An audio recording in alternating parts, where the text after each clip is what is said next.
तनिष अग्रवाल जी। राधा वल्लभ श्री वर्मा। महाराज जी, आपके चरणों में कोटि कोटि प्रणाम। महाराज जी, आपको श्री जी की कृपा आपकी किडनी फेल होने से पहले हुई थी या कृपा किडनी फेल होने के बाद? नहीं, कृपा तो कृपा तो बचपन से ही हो गई थी। अगर कृपा ना होती तो घर छोड़कर क्यों भागते? उस समय कोई समस्या थोड़ी थी।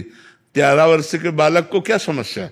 कक्षा 9 के विद्यार्थी थे, साइंस साइड में पढ़ रहे थे, तो उस समय तो कोई भार, कोई झगड़ा, कोई समस्या ये दिमाग में ही नहीं था। बस एक लक्ष्य था कि मुझे भगवान की प्राप्ति करनी है। ये पूर्व जन्म के भजन के प्रताप से ऐसा होगा, क्योंकि मतलब कोई हमको समझाया नहीं। ऐसा नहीं कि कोई सत्संग सुना तब मेरे अंदर ज्ञान प्रकट हुआ और मैंने संसार का त्याग किया। ये तो विवेकी लोगों का होता। हम तो 13 वर्ष के बच्चे थे, हमको घसीटा गया, कृपा ने घसीटा।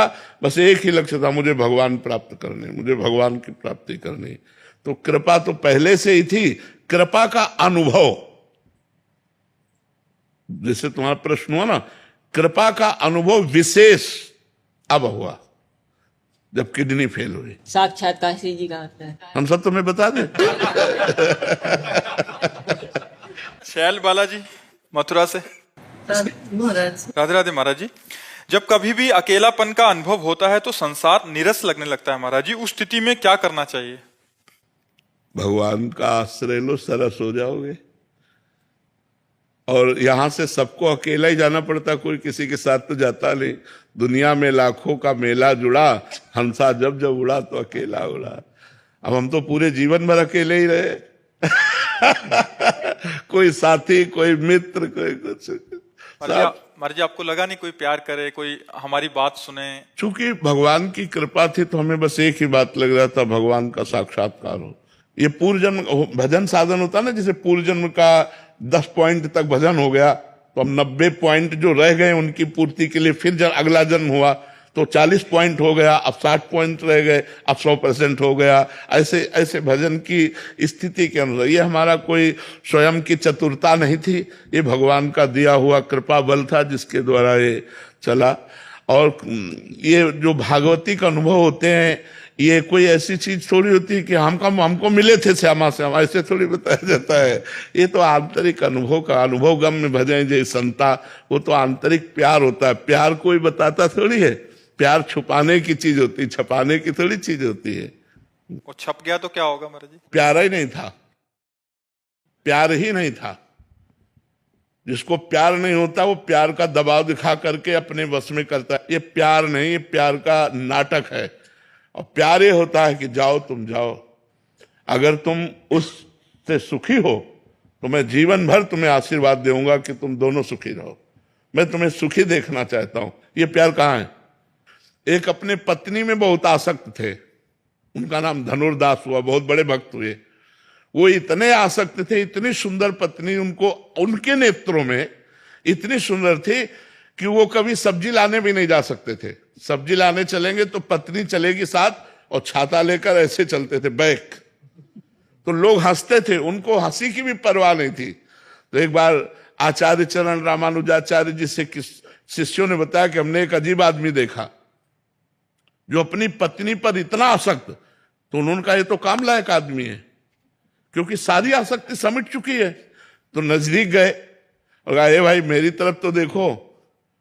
तो ऐसे देखा कि महात्मा है। तो उनका, महाराज मैं अपनी पत्नी से दृष्टि नहीं हटा सकता, मुझे लगता है अगर मैंने दृष्टि हटाई तो मैं जी नहीं पाऊंगा। बहुत प्रसन्न हुए कि पूरी एकाग्रता है। तो उनका, क्यों इतना पत्नी से आसक्त हो? तो उनका, हमारी पत्नी इतनी सुंदर हमें लगती है। बोले अगर इनसे सुंदर दिखा दे? बोले लगता है शायद इनसे सुंदर कोई नहीं होंगे। तो उन्होंने ऐसे स्पर्श किया, सामने ठाकुर रंगनाथ, अब छूट गया छाता और पल गए। वही महान भक्त धनुर्दास जी हुए, बहुत बड़े भक्त हुए धनुर्दास जी। तो अगर हमारी वास्तविक प्यार की बात है तो ये बात, प्यार एक बहुत गूढ़ विषय है। दो हृदयों को एक कर देना, प्रेम गली अति सांकरी तामे दोनों समाये, दो इच्छाओं को एक में बदल देना, दो हृदयों को एक में बदल देना, दो तन एक हृदय एक इच्छा, ये कहां है? ये सिर्फ भगवान में है। दूसरी जगह नहीं मिलेगी, दूसरी जगह। महाराज जी कुछ समय तक तो ऐसा प्यार रहता है, फिर लव मैरिज भी हो जाती है, फिर 6 महीने बाद डिवोर्स क्यों? अरे कुछ समय नहीं रहता, बिल्कुल नहीं रहता, बिल्कुल नहीं रहता, बिल्कुल नहीं रहता। महाराज जी आपके लिए हम सब क्या करेंगे जिससे आप हमेशा ऐसे स्वस्थ रहें? राधा राधा राधा राधा। ज्ञान सिंह जी राजस्थान से। राधे राधे महाराज जी। गुरुदेव भगवान, नाम तो हर समय जप सकते हैं, किंतु गृहस्थ जीवन में किस समय, स्थिति या क्रिया के दौरान मंत्र जप करना निषेध है? अपवित्र दशा में और गृहस्थ धर्म के सहवास के समय। अपवित्र दशा में लेटरिन, बाथरूम और सहवास के समय गुरुमंत्र नहीं जपा जा सकता, नाम जपा जा सकता है। उस समय भी नाम जपा जा सकता है, लेकिन गुरुमंत्र नहीं। गुरुमंत्र में पवित्र वस्त्र, पवित्र शरीर, तब आप गुरुमंत्र जप सकते हैं। और जब आपको अपवित्रता का भान हो तो नाम जप कीजिए। खूब नाम महिमा है, नाम में अपार सामर्थ्य है। गुरुदेव भगवान, मन ज्यादातर 2 विषयों को ही चाहता है। जब भी मंत्र या जप करते हैं तो जिह्वा से तो मंत्र या नाम चल रहा है, तो किंतु मन कुछ समय तो रुकता है, फिर अन्य विषय के चिंतन में चला जाता है। कोई परेशानी नहीं, कोई परेशानी नहीं। उसका पूर्वाभ्यास है, विषयों की तरफ जाना उसका पूर्वाभ्यास है। जब हम नाम जप अधिक मात्रा में करेंगे तो अभ्यास उसका कटेगा, वो रुकना शुरू कर देगा। अब जैसे आप पहले भजन नहीं करते थे तो मन विषयों में ही विचरता रहता था। आज आप भजन करते हो तो पकड़ पा रहे हो कि हमारा मन विषयों की तरफ जाता है, और मन चाहे 10 सेकंड हो रुकने लगा है। आप मानते हो इस बात को कि आपका मंत्र में, नाम जप में मन रुकने लगा है? तभी तो आप पकड़ पाए कि भाग गया। अगर रुकता नहीं तो भागता कैसे? तो रुका ना। आज अगर 10 सेकंड रुकने लगा है तो हम अभ्यास के द्वारा उसे 10 मिनट रोकने के, फिर हम 10 घंटे रोक सकते हैं। जैसे जिनका अभ्यास परिपक्व है मंत्राकार वृत्ति बनी रहती, भागने का चांस ही नहीं बनता। अभ्यास योग युक्तेन चेतसा नान्यगामिना, जिसका चित्त कहीं और जाए ही ना, नाम और मंत्र में लगा रहे, वो मोक्ष के नजदीक पहुंच चुका है, वो भगवत प्राप्ति के नजदीक पहुंच चुका है। तो हमें अभ्यास योग युक्त ने, हमें अभ्यास करना है। बार बार नाम में, मंत्र में, भगवान की लीला कथा में, स्तोत्रों में, पाठ में हमें ऐसे मन को फंसाना है कि वो प्रभु में जुड़ा रहे। और जो कर्म कर रहे हैं नाम स्मरण करते हुए करें और उस कर्म को भगवान को समर्पित कर दें, वो भी पूजा हो जाती है। कंचन आनंद जी। राधे राधे महाराज जी। महाराज जी, मैंने गुरु ग्रंथ साहिब जी की वाणी से नाम दान लिया है और मैं ब्रह्म मुहूर्त में नाम जप पाठ करने का निरंतर कोशिश भी करती हूँ, परंतु अभी परम पिता परमात्मा से मिलाप नहीं हो पा रहा है। महाराज जी, मन चित्त परम पिता परमात्मा से मिल जाए, इसके लिए मुझे क्या करना? बस वही करते रहो। नाम वाणी, गुरु वाणी का पाठ करो, कीर्तन करो और नाम जप करो। धीरे धीरे धीरे धीरे धीरे धीरे नाम का प्रभाव वाणी से गले में, गले से हृदय में और हृदय से रोम रोम में। बस अभ्यास करते रहो। ये दीर्घ काल निरंतर सत्कार सेवितो दृढ़ भूमि, दीर्घ काल तक आदर के साथ निरंतर नाम जप किया जाए तो वही परमात्मा से मिलन करा देगा। दृढ़ भूमि वही भगवत साक्षात्कार करा देगा। हेमंत खन्ना जी अहमदाबाद से। राधे राधे महाराज जी। महाराज जी, मैं जीवन की स्थिति या परिस्थितियों को नियंत्रित करता हूँ या कर सकता हूँ? नहीं कर सकते, ये भुलावा हो गया कह रहे। हाँ, परमात्मा कर सकता है। वही सबका नियंत्रण करने वाला है। वही आपके अंदर उत्तम बुद्धि दे देगा, उत्तम सामर्थ्य दे देगा। आप नहीं कर सकते नियंत्रण। माया का जो प्रवाह है उसमें हम सब बह जाएंगे, नियंत्रण नहीं कर सकते। अगर कोई रोक सकता है तो केवल भगवान रोक सकते हैं। दैवी हेषा गुणमयी मम माया दुरत्तया मामेव ये प्रपद्यन्ते माया मेताम तरन्ति। जैसे प्रवाह है ना, प्रवाह में अच्छे अच्छे तैराक बह जाते हो, मर जाते हैं। तो ये माया का इतना प्रबल प्रवाह है कि इसमें कोई तैराक निकल जाए पार करके तो कैसे पार हुआ जाए? भगवान कह रहे मामे वे प्रपद्यन्ते, मेरी शरण में आ जाओ। तो मेरे चरण का आश्रय लेते ही माया का प्रवाह सूख जाएगा। नाम लेत भव सिंधु सुखाही, करो विचार सुजन मन माही। प्रवाह ही नहीं रह जाएगा, आराम से ऐसे टहलते हुए चले जाओ। नाम लेत भव सिंधु सुखाही, ऐसे प्रबल प्रवाह है। और जहां भगवान की शरण में हुए तो सहज में माया से तर जाओगे। वैसे जैसे हम नौका में बैठे हों तो प्रवाह का कोई असर नहीं होता, हम पार हो जाते हैं। तो अपार संसार समुद्र मध्य समज्जतों में शरणम किमस्ति। भगवान शंकराचार्य जी से पूछा गया, इस अपार संसार समुद्र में मैं डूब रहा हूं, किसकी शरण जाऊं, कैसे पार होऊं? तो गुरु कृपालो कृपया वदेत श्री विश्वेश्वर पादाम्बुज दीर्घ नौका।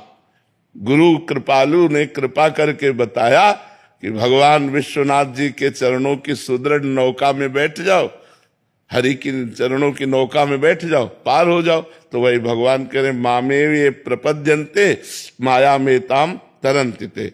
संयमन कर सके माया का, इतनी बड़ी सामर्थ्य नहीं है, इतनी बड़ी सामर्थ्य है ही नहीं। आखिरी श्वास तक सही ढंग से निकल जाए, ये भगवान की विशेष कृपा।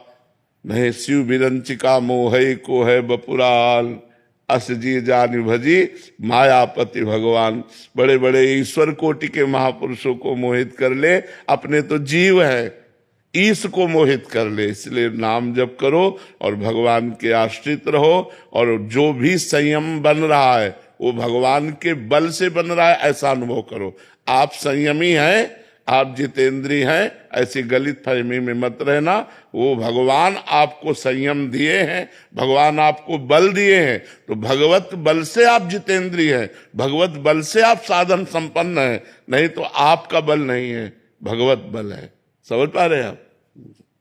दीपांशु जी फरीदाबाद से। राधा वल्लभ श्री हरिवंश गुरुदेव। हरिवंश महाराज जी, गुरुदेव भगवान, क्या अनन्यता बाहरी क्रियाओं का विषय है या ये आंतरिक भाव का विषय है? तीनों। तुम दो बात बोले, हम तीनों। बाहरी क्रिया शरीर से संबंध रखती है, आंतरिक चिंतन मन से संबंध रखता है, और स्वाद लेना और बोलना, इसमें दो रस, एक है रसेंद्री और एक है वाकेंद्री, तो एक है ज्ञानेंद्री और एक है कर्मेंद्री। इन दोनों का सुधार होना चाहिए, तीनों सुधरने चाहिए। इसमें भोग लगाकर भगवान का प्रसाद पाओ, अन्य रसास्वादन न करो। जो भगवान को अर्पित नहीं किया गया वो हम नहीं खा सकते, ये नियम लो। और वाणी से भगवानी गुणानुकथने, भगवान के नाम कीर्तन करो, नाम जप करो, जब चर्चा करो भगवान की चर्चा। बोधयंता परस्परम कथयंचित माम नित्यम तुष्यंति च रमन्ति च, मेरी ही चर्चा करो, उसी में आनंदित हो। तो वाणी समर्पित और क्रियाएं अगर भागवतिक हैं तो तन समर्पित, और चिंतन आपका ठीक है तो मन समर्पित। आप समर्पित तो हो ही गए, फिर आप शरणागत तो हो ही गए। तो तन मन वचन ये हमें भगवान के चरणों में समर्पित करना है। गुरुदेव, स्वभाव में सहजता भी इसी से हो जाए। जब भजन करेंगे तो भजन का जब हमारा ये तीन समर्पित होगा तो जो कारण शरीर है वो स्वभाव है वो अपने आप परिवर्तित हो जाएगा। जब हम आसुरी प्रवृत्ति के कार्य करते हैं तो हमारा राक्षसी स्वभाव हो जाता है, और जब भागवतिक प्रवृत्ति के कार्य करते हैं तो स्वभाव भागवतिक हो जाता है। जैसे आप हमारा अहित करें, आप हमारा मंगल करें, लेकिन हमारे हृदय में इतनी ताकत नहीं कि हम आपका मंगल सोच सके, नहीं है। आपका मंगल हो सके इतनी ताकत नहीं। स्वभाव बदल गया ना, स्वभाव पे असर पड़ा ना। तो हम जो भजन करते हैं या जो हम क्रियाएं करते हैं उसका प्रभाव स्वभाव पर पड़ता है। तो क्रियाओं से ही तो स्वभाव से ही क्रिया। तो जब हमारी भागवतिक क्रिया है तो भागवतिक स्वभाव हो जाएगा, आसुरी क्रिया है तो आसुरी राक्षसी स्वभाव हो जाएगा, तो स्वभाव भी बदल जाएगा। क्रोध बहुत ज्यादा हो जाता है गुरुदेव कभी। अभी ये सारे दोष हैं, एक ही दोष थोड़ी है। दोष वर्णन करोगे तो सब ढेर सारे दोष है, एक दो दोष है क्या। लेकिन सब दोषों का नाश करने के लिए भगवान नाम गरज रहा है। खूब भगवान नाम जप करो, नाम जप से ही सब ठीक हो जाएगा। आप जपते रहो, बस लगे रहो, लगे रहो। तेरी बनत बनत बन जाए, धीरे धीरे धीरे धीरे बन जाएगा। निकिता पांडे जी लखनऊ से। श्री हरिवंश महाराज जी, भक्ति का सबसे शुद्ध रूप क्या है? आंसू, सेवा या निशब्द प्रेम? नाम जप। प्रेम तो नाम जप के बाद आता है।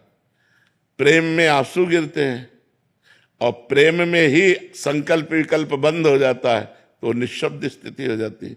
मूल प्रेम मूल यह नाम है, प्रेमी रसिक जपत यह नाम, प्रेम मगन निज बन विश्राम, श्री हरिवंश जहां रहा है। प्रेम प्रवाह परे जन सोई, तब क्यों लोक वेद सुधि होई, जब हरिवंश कृपा करी, व्रत संयम तब कौन कराई, संतत सकल सुनो चितलाय, श्री हरिवंश प्रताप जस। प्रेम का मूल नाम है और नाम के प्रवाह से ही प्रेम प्रकट होता है। जब नाम निरंतर चलता है तब और जब प्रेम प्रकट होता है तो निसंकल्प स्थिति, अश्रु प्रवाह, रोमांच, गदगद कंठ, ये सब प्रेम की दशाएं प्रकट हो जाती हैं। तो हमें मूल पकड़ना है, नाम, निरंतर नाम जप हो सके, इसलिए सात्विक भोजन पाना है। अगर भोजन हमारा राजसिक रहा, तामसिक रहा, तो फिर भजन में रुचि नहीं रह जाएगी। सात्विक भोजन, सुपाच्य भोजन, थोड़ा भोजन। अब 1.5 किलो 2.5 किलो दबा के खाए तो फिर भजन थोड़ी होगा। जहां कहीं भोजन के लिए लिखा है तो लिखा मिताहार, माने थोड़ा आहार, प्राणों का पोषण होना है वो भजन। अब दबा करके 1.5 किलो 2.5 किलो अच्छे से भोजन पाए तो फिर प्रमाद स्थिति आएगी, भजन स्थिति तो आएगी नहीं। भिक्षाऔषधम अन्नम, हम भगवान शंकराचार्य जी कहते हैं औषधम शब्द लिखा है, भूख रूपी व्याधि के लिए क्षुध व्याधि चिकित्सताम, क्षुधा रूपी रोग की चिकित्सा करो। तो संतों के लिए लिखा है भिक्षान्नम औषधम, औषधि की तरह भिक्षान्न का सेवन करो। क्षुधा रूपी व्याधि की चिकित्सा के लिए, भूख रूपी व्याधि को मिटाने के लिए औषधि स्वरूप अन्न का सेवन करो। अब बीता भर दबा करके रोटी और चावल और ये वो, तो ये सब संसारिक आदमियों के आहार होते। जो सात्विक प्रवृत्ति होती है उसमें अल्पाहार होता है।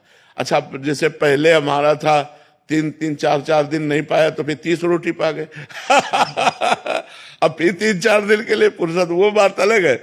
अब जब हमें बाल भोग मिल रहा है, राजभोग मिल रहा है, शयन भोग मिल रहा है, तो फिर थोड़ा थोड़ा पाना चाहिए। हमारा भोजन शुद्ध होगा तो भजन ठीक होगा, और भोजन अशुद्ध होगा तो भजन ठीक नहीं होगा। वैसे संतों ने भोजन पर बहुत ध्यान देने की बात कही कि जैसा खाओ अन्न वैसा बने मन, तो हमें अन्न शुद्ध रखना है। धीरज राजपाल जी, राधे राधे महाराज जी, आपके चरणों में कोटि कोटि प्रणाम। महाराज जी, ये और के चक्कर से थक गया हूं, अब जीवन में और कब पूरा होगा महाराज जी? जब भगवान पर दृढ़ भरोसा हो जाएगा और उनके विधान पर आप राजी हो जाओगे तो ये खत्म हो जाएगा। अंदर की जो मांग है ना, ये खत्म हो जाएगा। अब तो जोई जोई प्यारो करे सोई मोहि भावे, जो मेरे प्रभु करते हैं वही मुझे अच्छा लगता है। ज्यो ज्यो राखत हो त्यों त्यों रहियत हो हरि, हे हरि तुम जैसे जैसे मुझे रखते हो मैं वैसे वैसे रह रहा हूँ। मैं राजी हूँ तेरी रजा में, तुम जिसमें राजी हो उसी में मैं राजी हूँ, तब ये खत्म हो जाएगा। अभी अपनी राजी है वो प्रभु की राजी में मिला नहीं होगी। हमारी जो इच्छाएं हैं वो हमको दौड़ा रहे हैं, इन इच्छाओं को भगवान को समर्पित करना होगा। अब जैसा आपको मन आवे वैसे प्रभु चलाओ। मैं अपने जीवन की बागडोर आपके हाथ में समर्पित करता हूं। आज से हमारी हर इच्छा आपकी इच्छा में। अब वो पूरी हो तो हमको खुशी नहीं मनानी, और वो ना पूरी हो तो हमें दुखी नहीं होना। प्रभु की इच्छा में इच्छा जोड़ देने से हम जन्म मरण के चक्र से भी मुक्त हो जाएंगे। ये भागा दौड़ी से भी तो संसार की मुक्त हो ही जाएंगे, हम जन्म मरण से भी मुक्त हो जाएंगे। जन्म मरण का कारण जानते हो क्या है? इच्छा। ये इच्छा ही हमारे जन्म मरण का कारण है। जाहि न चाही कबहु कछु, तुम सन सहज सने, बसो निरंतर तासुर शोर और निजगे। जिसे कुछ नहीं चाहिए उसके हृदय में भगवान प्रकाशित हो जाते हैं। ये इच्छाएं ही वो पर्दा हैं जो हमें भगवान का दर्शन नहीं होने देती। ये इच्छाएं ही वो दुश्मन है जो हर समय हमारे हृदय को जलाती रहती है, पर हम इनको मित्र मानकर इनकी पूर्ति के लिए भागे भागे घूम रहे, पूरा जीवन देश विदेश सब भागे घूम रहे, पर वही इच्छाएं फिर नवीन इच्छाएं, इनकी पूर्ति कभी नहीं होती, कभी नहीं होती। इनको भगवान को समर्पित कर दो तो शांति प्राप्त हो जाएगी। त्यागात शांतिरंतरम, जब इच्छाओं को भगवान के चरणों में समर्पित कर दिया जाता है, त्याग दिया जाता है, तो शांति प्राप्त होने लगती है। पर घर गृहस्थी में रहते हुए बहुत सारी इच्छाएं आती हैं, उसको क्या करते हैं? भगवान को समर्पित करते जाओ, मुनीम बन जाओ, मालिक भगवान को बना लो। मुनीम क्या करता है?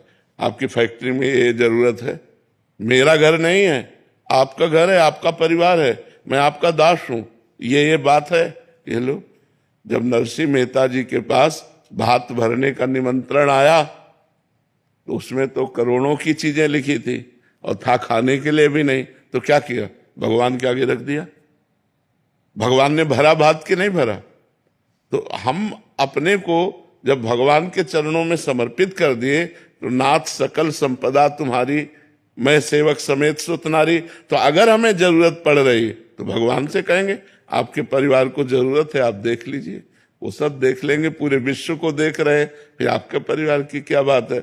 हम अपनी जिम्मेवारी लिए हैं ना, इसीलिए परेशान है। यदि हम अपनी जिम्मेवारी भगवान को देकर अपने कर्म को करें, अपने कर्तव्य को करें, तो आनंदित हो जाएं। देखो, हम उदाहरण में बताते हैं, तुम्हारे घर में कई लोग हैं?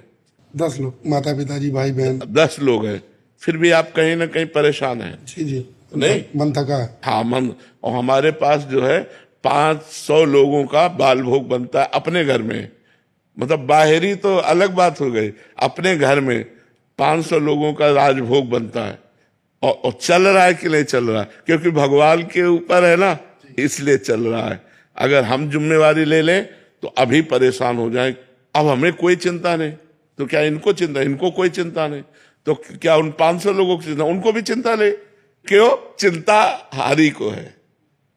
अगर आज हमें वो दे रहे हैं तो हम खा कर कीर्तन कर रहे हैं, अगर कल नहीं देंगे तो भूखे रहकर भी कीर्तन करेंगे, उन्हीं का करेंगे जैसे वो रखे, महलों में रखो चाहे झोपड़ी में वास दो। तो अगर हम भगवान को समर्पित हो जाएं तो बहुत अच्छे से आनंद से कार्य चले। अपने अपने कर्तव्य का पालन करते हुए, भगवान ने भी कहा कर्मण्येवाधिकारस्ते मा फलेषु कदाचन, लेकिन हम फल के ऊपर आश्रित रहते हैं, तो हम इसलिए परेशान रहते हैं। अगर हम फल को भगवान के चरणों में समर्पित कर दें, अब आप देखो स्वामी जैसा, तो बहुत अच्छे से निर्वाह हो जाए, हम चिंता भी ना करें। कुछ इच्छाएं अगर वो पूरी ना करें, हमें लग रहा है ऐसा होना चाहिए, उन्हें लग रहा है ऐसा नहीं होना चाहिए। हाँ, तो उनकी बात सही है, हमारी बात गलत है। जरूर हम फंसाए जाते उस इच्छा में, इसलिए भगवान ने उस इच्छा को पूर्ति नहीं किया। उनका हर विधान मंगलमय। एक हम दृष्टांत तो सुनाते हैं, उनका हर विधान मंगलमय है। एक मंत्री सत्संग सुनते थे, तो उनको ये समझ में आ गया कि भगवान जो करते हैं वो अच्छा करते हैं। तो जैसे कोई भी घटना हो, उनसे कोई बात करे, ऐसा हो गया तो बोले भगवान ने बहुत बढ़िया किया। तो एक दिन राजा के साथ वो शिकार खेलने गए हुए थे, पूर्व में धनुष बाण से शिकार खेला जाता था। तो राजा ने क्रोधावेश में ऐसी प्रतिज्ञा खींची कि अंगूठा कट गया। उनका मंत्री अंगूठा कट गया, बोले भगवान ने बहुत अच्छा किया, हमारा अंगूठा कट गया। और तो कहता है भगवान ने अच्छा, इसको उठाओ जेल में डाल दो। बोले ये भी भगवान ने अच्छा किया, क्योंकि वो हर क्रिया में यही कि भगवान जो करते हैं वो अच्छा करते हैं। अब कुछ समय बाद राजा का अंगूठा जोड़ करके औषधियों के, आज भी ऐसी औषधियां कि अगर तुरंत हाथ कट जाए और अगर तुरंत व्यवस्था की जाए तो जुड़ जाएगा। तो पहले तो और आयुर्वेदिक औषधियों का बल, तो अंगूठा जुड़ गया। अब वो फिर शिकार खेलने के लिए गए, तो वो अपनी सीमा का उल्लंघन कर गए, तो उधर की सीमा वालों ने पकड़ लिया। और उधर का राजा एक उत्सव मना रहा था जिसमें नर बलि देनी थी, पहले ऐसी प्रथाएं चलती थी। तो बोले राजा से बढ़कर के सुंदर आदमी कौन होगा, ये तो नरपति है, इसकी बलि चढ़ाई जाए। अब उनको जब बलि चढ़ाने, तो बलि में अंग भंग नहीं होना चाहिए, तो कटा हुआ तो दिखाई दे रहा था, अंगूठा जोड़ा हुआ था। बोले ये तो अंग भंग है, बोले छोड़ दो। तब उनके मन में आया कि यार अगर अंगूठा ना कटता तो आज गला कट जाता। भगवान की बड़ी कृपा हुई कि अंगूठा कट गया था। भगवान, मंत्री ने ठीक कहा था, लेकिन मंत्री ने ये क्या ठीक कहा, उसको हमने कहा जेल में, तो जेल में उसको क्या, भगवान की कृपा, मंत्री पद से सीधे जेल में। अब वो मंत्री को बुलाए यार, तुमने कहा था अंगूठा जब कटा था कि भगवान की बड़ी कृपा, ये तो आज हमने अनुभव कर लिया कि भगवान की बड़ी कृपा, लेकिन तुम जेल में सड़ रहे हो, ये कौन सी कृपा? तो उनका महाराज सैनिक पीछे हो सकते थे लेकिन मंत्री पीछे नहीं हो सकता था। तुम्हारे घोड़े के साथ मेरा ही घोड़ा होता है, और जब तुम पकड़े जाते तो हम भी पकड़े जाते, और तुम्हारा तो अंग भंग से बच गया लेकिन मेरा गला कट जाता, इसलिए भगवान ने मुझे जेल में रख दिया। तो भगवान का हर विधान मंगलमय होता है, ये बाद में पता चलता है। जो वर्तमान में होता है ना, वर्तमान में समझ में नहीं आता। वर्तमान में समझ आता है यार मंत्री पद से जेल में डाल दिया, लेकिन वो उनका विधान मंगलमय होता है। तो हम अगर उनके विधान में रहे तो मंगल भवन अमंगलहारी भगवान है, अमंगल का नाश करने वाले भगवान से कभी अमंगल नहीं हो सकता। मनीषा खन्ना जी, अहमदाबाद से। श्री हनुमान। राधे राधे महाराज जी। महाराज जी, पिछले 2